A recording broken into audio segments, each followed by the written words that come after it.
চলচ্চিত্র পরিচালক মুস্তফা সরোয়ার ফারুকী সংস্কৃতি মন্ত্রণালয়ের উপদেষ্টা পদে দায়িত্ব পাওয়ার পর মন্ত্রণালয়টির দপ্তর থেকে শেখ মুজিবুর রহমানের ছবি সরিয়ে ফেলেছেন। গত মঙ্গলবার রাতে নিজের ভেরিফাইড ফেসবুক আইডিতে এক পোস্টে এ তথ্য জানান কবি নজরুল ইনস্টিটিউটের নির্বাহী পরিচালক লতিফুল ইসলাম শিবলি। তিনি লেখেন, গতকালের ছবিতে যারা আমাদের মাথার উপর শেখ মুজিবুরের ছবি দেখেছেন তাদের জানার জন্য বলছি যে ফারুকী আজ তার অফিস তথা সংস্কৃতি মন্ত্রণালয় থেকে ফ্যাসিবাদের আইকন শেখ মুজিবের ছবি সরিয়ে ফেলেছেন। সম্ভবত সচিবালয়ে এই কাজ ফারুকী প্রথম করলেন। আমার সঙ্গে ফারুকের সম্পর্ক ভাই ও বন্ধুর মতো। এই সম্পর্ক প্রায় 25 বছরের পুরাতন। ফারুকের স্ত্রী তিশা ও তার ভাই ইথেন আমার ছোট ভাই বোনের মতো। তাদের বাবা মা আমাকে সন্তানতুল্য আদর করতেন। সেই ফারুকী এখন কর্মসূত্রে আমার দপ্তরের মন্ত্রী। এই দুই সম্পর্কের কারণে আমার কাজের ক্ষেত্রটা অনেক সহজ হবে, এটাই স্বাভাবিক। আমার কাছে নজরুল ইনস্টিটিউট কোনো চাকরির জায়গা না। নজরুল আমার সাংস্কৃতিক বিপ্লবের হাতিয়ার, যে হাতিয়ার দিয়ে আমি ফ্যাসিবাদের ন্যারেটিভের বিরুদ্ধে লড়াই করতে নেমেছি। এ লড়াইয়ে আমার মতো ফারুকীও প্রতিজ্ঞাবদ্ধ। ফারুকী দোষে গুণে মেশানো একজন মানুষ। এই মন্ত্রণালয় চালানোর যোগ্যতা তার আছে। অতীতে তার ফ্যাসিবাদের সঙ্গে ঘেঁষাঘেঁষির যেমন প্রমাণ আছে, তেমনি তাদের বিরোধিতা করারও প্রমাণ আছে। আমি খুব ভালো করেই জানি আওয়ামী ফ্যাসিস্টদের দ্বারা সে কেমন নিগৃহীত হয়েছে।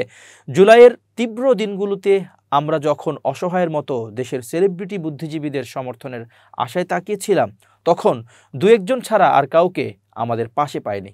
সেই জুলাইয়ের 2-1 জনের মধ্যে ফারুকীও ছিলেন। ফারুকীর সেই সময়ের স্ট্যাটাসগুলো অনেক তরুণকে সাহস জুগিয়েছে। অনেকের মতো সে চুপ থাকেনি। নিশ্চিত নিরাপত্তার জীবন ফেলে ফারুকী রিস্ক নিয়েছিল। জুলাই আন্দোলন ফেল করলে আমাদের অনেকের মতো ফারুকীর পরিণতিও ভয়াবহ হতো। আমি ফারুকীর জুলাইয়ের ভূমিকার জন্য তার অতীত ভুলতে রাজি আছি। নিশ্চয়ই মহান আল্লাহ ক্ষমাশীল।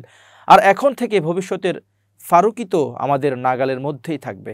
আমি ইনসাফ থেকে কখনোই নড়ব না ইনশাআল্লাহ। ফারুকী যতক্ষণ ইনসাফের উপর থাকবে ততক্ষণই সে আমার নেতা। ইনসাফ থেকে সরে দাঁড়ালে সবার আগে আমি তার বিরুদ্ধে দাঁড়াবো। ইনসাফের প্রশ্নে আমি কারো পরোয়া করি না। মনে রাখবেন, আমি এই কথা যার জন্য বলছি, পদাধিকার বলে তিনি এখন আমার বস এবং তিনি আমার বন্ধু তালিকায় আছেন। গতকালের ছবিতে যারা আমাদের মাথার উপর শেখ মুজিবুর রহমানের ছবি দেখেছেন তাদের জানানোর জন্য বলছি যে ফারুকী আজ তার অফিস তথা সংস্কৃতি মন্ত্রণালয় থেকে ফ্যাসিবাদের আইকন শেখ মুজিবুরের ছবি সরিয়ে ফেলেছেন। সম্ভবত সচিবালয়ে এই কাজ ফারুকী প্রথম করলেন। দায়িত্বপ্রাপ্ত ফারুকীর মধ্যে আমি সেই স্পিরিট দেখেছি। সে আমাদের বিশ্বাসের মর্যাদা রাখবে ইনশাআল্লাহ।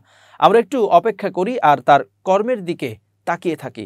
আমি সর্বদা আপনাদের ভালো পরামর্শ তার কাছে পৌঁছে দেওয়ার জন্য আপনাদের সঙ্গে আছি। আমাকে ভুল বোঝার দরকার নাই। এদিকে বঙ্গভবনের দরবার হল ছাড়াও সচিবালয়ের বিভিন্ন দপ্তর থেকে শেখ মুজিবুর রহমানের ছবি সরানো হয়েছে। সোমবার ও মঙ্গলবার সচিবালয়ের বিভিন্ন দপ্তর থেকে বঙ্গবন্ধুর অন্তত 6টি ছবি সরানো হয়েছে বলে কর্মকর্তারা জানিয়েছেন।